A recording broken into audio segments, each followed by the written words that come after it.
really feels like the Republicans are playing games on this, and I don't think health care is a game. It shouldn't be a game, but clearly they have decided to make it a game. And it's interesting that you bring up the retaliation.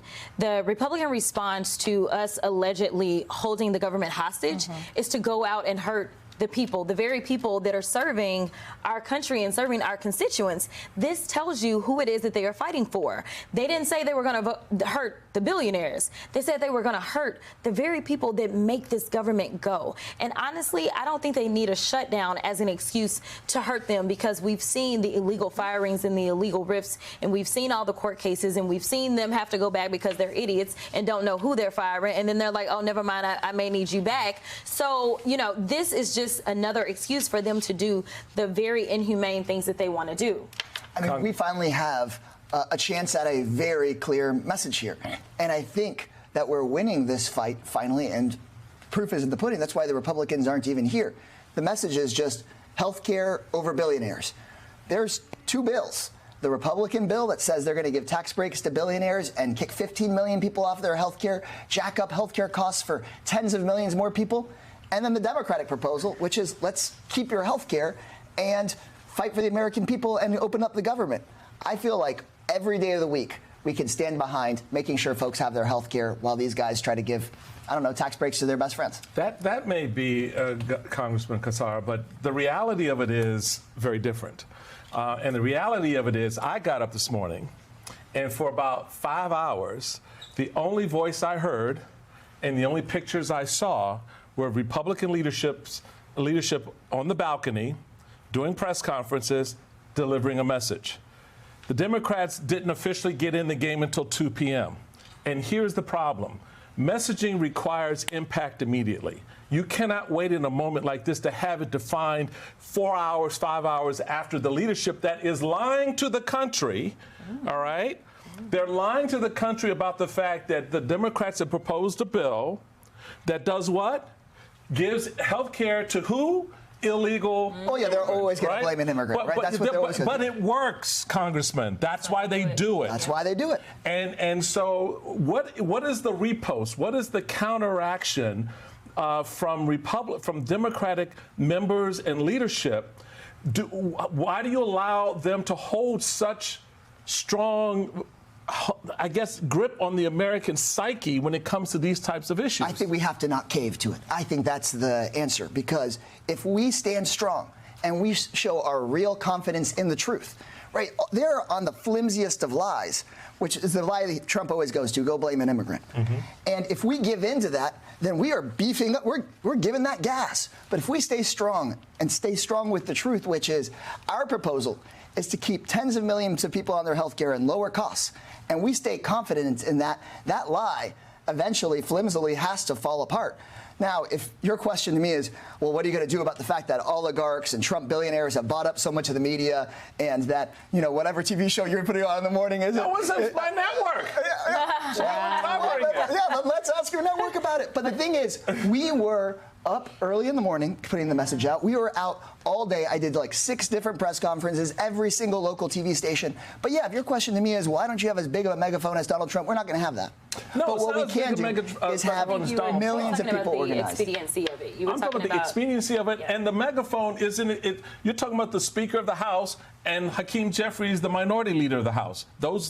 Yes, one megaphone may be a little bit larger by virtue of office, but the message, I think, is a bigger message for Democrats than Republicans. Yeah. I mean, listen, I don't run comms for the caucus, so I'm not going to tell you what the comms plan is. But first thing I did was I was on syndicated radio. Young Jock texted me this morning, was like, hey, can you jump on? So first thing this morning, I was on Black radio so that Black folk could hear me, a trusted voice, and know what was going on as they were going into work. I then got on with local news, because it is important that my district, especially since since I'm not there right now, it is very important that my local constituents, the ones that sent me to D.C., know that I have a message for them. So I got up, I did local news. All this evening, I am doing the national news. But this is just what me and my team have set out for ourselves.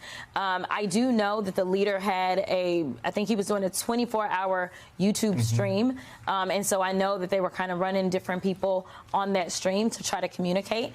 We are behind. I mean, Michael, these are the facts. Yeah. Like, I'm not going to sit here and lie. We are behind. They are way ahead. Congressman Cassar brought up the fact that, yes, they're buying up the media space, but also just how to use the media. We're just now starting to get with influencers. We're just now starting to get online in general. Like, we are far behind. I do think it is interesting, though, that part of the schism seems to be within their own caucus. There was reporting today from the Wall Street Journal about the fact that you do have moderate House Republicans who are floating a year-long extension of these health care subsidies. But it's the Freedom Caucus that's saying that's a non-starter for them. And then you have that Fabrizio polling from July that is basically like, hey, Republicans, if you decide to go with this move and actually raise people's health care premiums, Democrats are going to absolutely slaughter you come midterms. So there has to be someone, Congressman, in their caucus who knows that this is a political loser for them. They know it's a loser, and that's why they are floating these things of, well, trying to fix some of the problems they caused just in time for the elections. But we can't settle for just fixing their problem. We have to stand strong and actually fix the problems of the American people, because I think that even though their propaganda is strong, Michael, I think that if we deliver in a big and meaningful way for people, where folks expect Democrats sometimes to cave, but actually deliver in a big way, don't just give them one little year of an extension, then maybe folks can have another party to believe in. There was a piece in the New York Times. There were a bunch of charts from Steve Ratner that I think help articulate this, and then I'll kick it over to you, Simone. Can we pull up Ratner's essay in the Times? Even upper-income Americans who buy insurance on the ACA exchanges will be hurt by the repeal of this tax break. That's because as coverage gets more expensive, healthier people drop their insurance first, forcing companies to raise premiums on the remaining customers to maintain profitability. Thanks to Republican legislators, a 55-year-old couple making $85,000 annually could see their health insurance costs more than triple to $24,535 a year. I think those types of illustrations are helpful, Simone, because I think sometimes when we have these conversations, they're like, oh, poor people aren't going to have health insurance. I mean, no, we are talking across the income spectrum about this affecting We are Americans. talking about everybody. You know, I disagree with the chairman. Yeah, You know, I think that usually I would argue my Democratic friends are very much so behind the 8 ball. I think that what has happened is you all have wrestled the narrative with something that is real. Steve Ratner is writing about this because that's what you all are talking about. Usually, shutdown fights are about budgets and taxes. This is about people's health care. And to be very clear, this is not the economy where you can leave your job. No. If you don't have a job, it's very hard to get a job. And if you have a job, you need to keep your job. It is already very expensive. So to see that people's premiums are going to go up by, in some places, 300%. People who are making good money can't really afford that. On top of the Medicaid cuts. And so I actually do think this is strong ground to stand on. I wonder what is is there an off-ramp? Like, at what point will how does this end? Yeah, I don't know how this ends. We know that the last time we experienced a Trump shutdown, because this is what Trump does, if the American people have forgotten. The last time we experienced this, we know that it was the air traffic controllers that shut that thing down, right? Once the planes stopped going, then you had the airlines calling. You had all of those that were engaged in logistics in any way. Those businesses were calling and was like, y'all need to fix this. We don't care what you got to do because we are losing too much money. Unfortunately, the only language that this administration understands is the language of billionaires and dollars. And so I am hoping that there is some creativity as it relates to our federal workers to make sure that they start to speak the language of this administration. So I encourage all of our federal workers, listen, think hard, think long about how you can speak their language. But I do believe that I think you're saying the same thing. I don't think Michael was criticizing the actual message. Our message is strong. No, he's saying you're not giving the message. Right. He said, because it has to be frequent. It has to be all over. I mean, you've got to literally blast it everywhere. And so we can't focus on just one medium. We've got to focus on all types of mediums, and we've got to deliver it in different ways. We have to have people telling their own stories about what's going to happen to them.